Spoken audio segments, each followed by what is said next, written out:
We avoid at all costs mass hysteria. We fear that it will ruin our capital. We fear that mass hysteria will spread misinformation. We fear it will destructure and bastardize our societal comfort zones. But what is mass hysteria? How is the danger of hysteria somehow more threatening than the danger it seems to respond to? How is the threat of misinformation greater in hysteria than it is in the misinformed political dictates that arouse it? When national tragedy strikes, everyone is told to censor their response, lest we cause mass hysteria. When there is a question concerning a possible fault or oversight in the external government that may have caused hardship or even tragic death for its people, we are told to keep it hushed, lest our laughable conspiracy theories raise too much doubt of the governing power, lest we cause mass hysteria. When the trends of fascism override the democratic platform and quietly enforce authoritarian control, then, they say, hysteria is our enemy. There are no two greater targets for fascist suppression than innovative art and psychological expressiveness. Art and hysteria become labeled as the greatest danger to a fascist state, because there is no greater creative power with the ability to reveal and expose the lies of tyranny than art and hysteria. There is likewise no greater power to reveal divine beauty of our origins than art and hysteria. There is no coincidence that the root meaning of hysteria traces back to an antique medical diagnosis given to women, in which the uterus, the cosmic icon of life's source, is blamed for a woman's distressing or socially abnormal behavior. A woman disobeys the emperor, she is confined in an asylum reserved for hysterics. A medieval woman has a mystic vision, she is burned at the stake with heretics and deemed hysterical, a woman who asks questions. Yet, we question the wailing womb, and when it does not provide a reasonable answer, we put her away, out of sight, out of mind, behind closed walls of the institution, because, after all, we do not want to cause mass hysteria. But yet, we do not question the cold, sterile walls. We do not question the dictator. We do not question the church fathers. We do not question the deaths of billions of women castrated, burned, locked up, or sent away, lest we summon mass hysteria and be taken away ourselves. Lest the creative powers of life be returned under the hands of the people, what would this mean?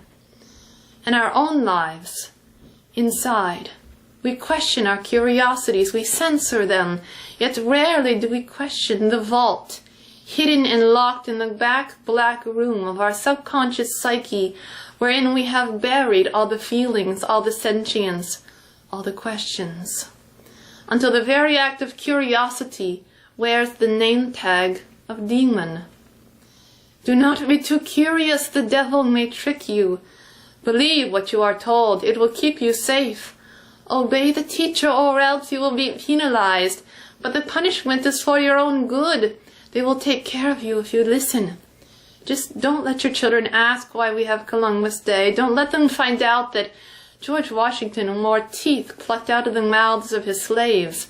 Don't let them ask silly questions. Why, they will be laughed at, or worse, they will be bullied by the principals of the municipality according to the statutes that are written to protect our innocent eyes and ears from unseemly female womb, the ugly sack of creation, the story of our origins, the disease of hysteria. Because after all, say the sleeping fathers, it was a woman's sin that caused the fall. What if we have been tricked by believing the shadows of our imagination? What if, instead of being trapped by a linear incubation cell beyond its time, we have all along been in an immaculate egg, fluidly expanding and contracting according to our focus? What if our origins had no such thing as a stain of sin, but for the story into which we entered, by which to forget that we are gods? And what if the key to unlocking our divine source lay in that very vault, sealed up in the black back room of our psyche, whereby hysteria is the gateway to a remembrance of an ecstasy so rapturous, of an immaculate conception so thoroughly unknowable, that any attempt at rational sanity would fall like dust before its brilliance? Why do we prefer the genesis of blood and sweat, of sin and redemption? Because if we were to reclaim our divinity, the external empire and its economy of supply and demand would surely crumble. But just as surely, the sovereignty of our reclaimed selves would provide a cauldron of alchemy far beyond the status quo or the quota of allotted funds.